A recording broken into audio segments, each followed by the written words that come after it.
Bismillahirrahmanirrahim. Assalamualaikum warahmatullahi wabarakatuh. Halo teman-teman semua, kenalin aku Bowo. Di video kali ini kita akan bahas rumus VLOOKUP dan VLOOKUP di Microsoft Excel. Nah, apa sih perbedaan dari VLOOKUP dan VLOOKUP dan gimana cara kita menggunakannya? Oke, langsung aja kita masuk ke contoh soalnya.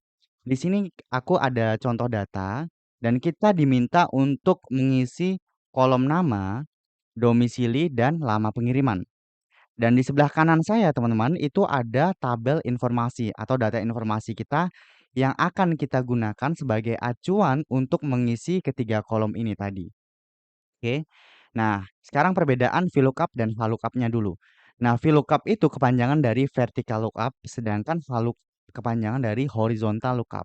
Nah, vertical lookup atau VLOOKUP itu digunakan untuk mencari data kalau tabel informasi kita itu berbentuk vertikal, teman-teman. Oke.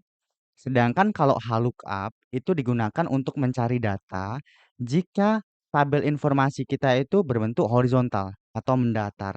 Oke, teman-teman. Nah, cara membedakan tabel vertikal sama horizontal itu mudah, teman-teman. Misalnya nih, kalau vertikal itu judul tabelnya itu berada di atas dan data informasinya itu ke bawah, teman-teman. Seperti ini. Nah, ini vertikal nih.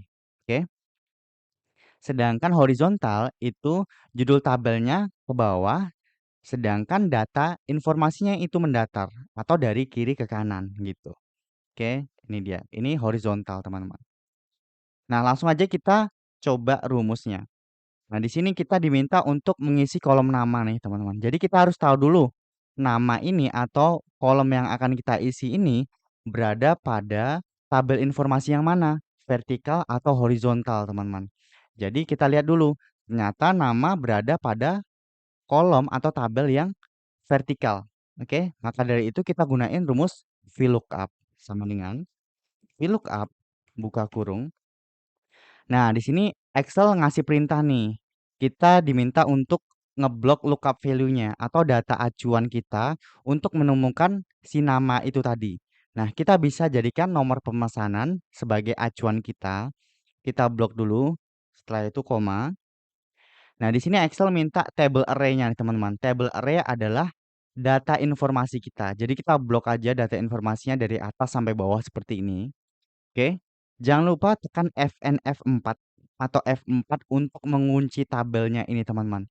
Jadi, fungsi untuk mengunci tabelnya ini saat kita tarik ke bawah nanti rumusnya atau kita copy ke bawah, itu nggak akan error atau nggak akan NA, not available. Jadi kita kunci dulu ya, teman-teman.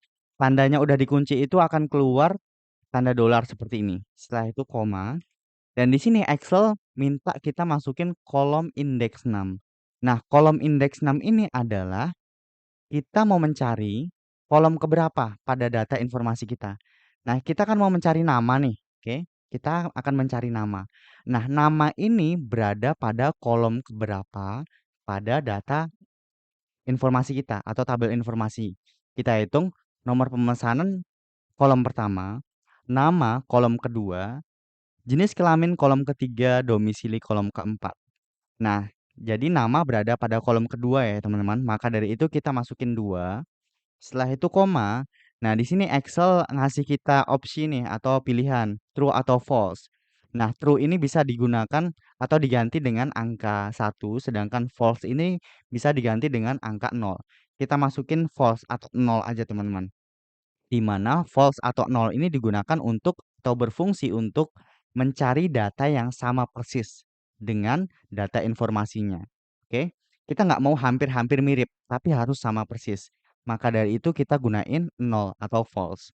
Oke, setelah itu tutup kurung, lalu tekan enter. Nah, otomatis langsung dapat nih nomor pemesanan 106, ternyata namanya Fiona. Oke, 106 Fiona. Ya betul ya teman-teman. Nah, untuk ke bawahnya tinggal tarik aja ke bawah seperti ini. Oke, langsung dapat nih 102 Galih, 104 Taufik, dan seterusnya.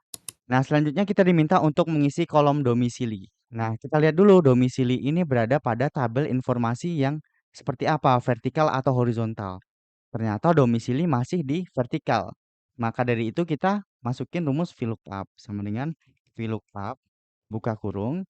Setelah itu kita masukkan lookup value-nya atau data acuan kita. Kita masukin tetap nomor pemesanan, setelah itu koma, kita masukkan tabel array atau tabel informasinya, teman-teman. Kita blok tabel informasinya seperti ini.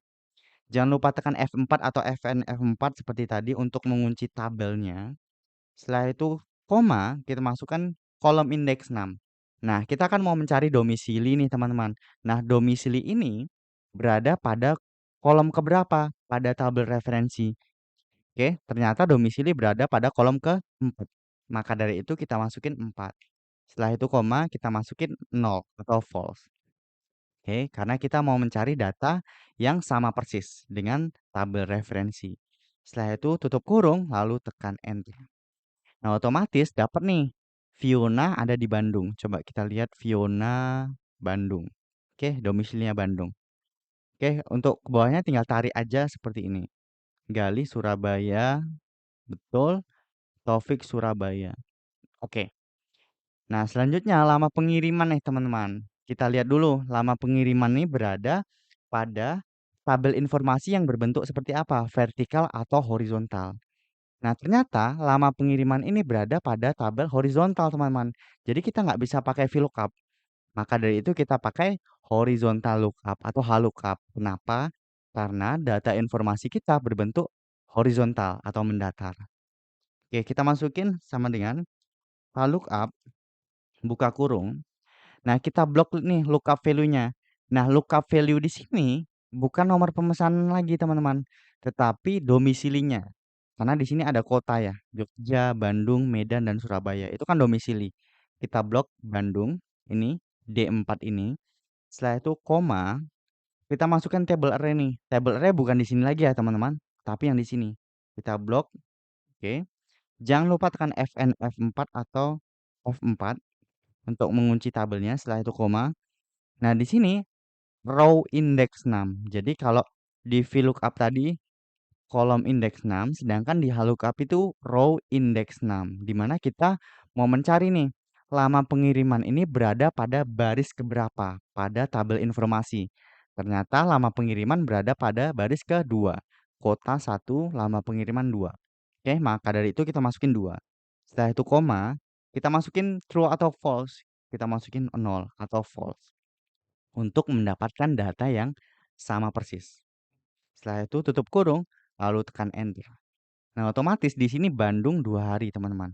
Bandung 2 hari. Oke. Nah, untuk ke bawahnya tinggal tarik aja ke bawah seperti ini. Nah, Surabaya 3 hari. Betul. Surabaya 3 hari. Jogja 1 hari. Oke. Bandung 2 hari. Oke, betul ya, teman-teman. Udah sesuai dengan tabel informasinya. Nah, udah selesai ya, teman-teman, semuanya. Nama udah terisi semua, domisili udah selesai semua, lama pengiriman juga udah berhasil kita isi. Jadi ketiga kolomnya udah berhasil kita isi dengan menggunakan rumus VLOOKUP dan HLOOKUP di Microsoft Excel. Nah, segitu aja yang bisa saya bagikan pada video kali ini. Semoga bermanfaat. Assalamualaikum warahmatullahi wabarakatuh.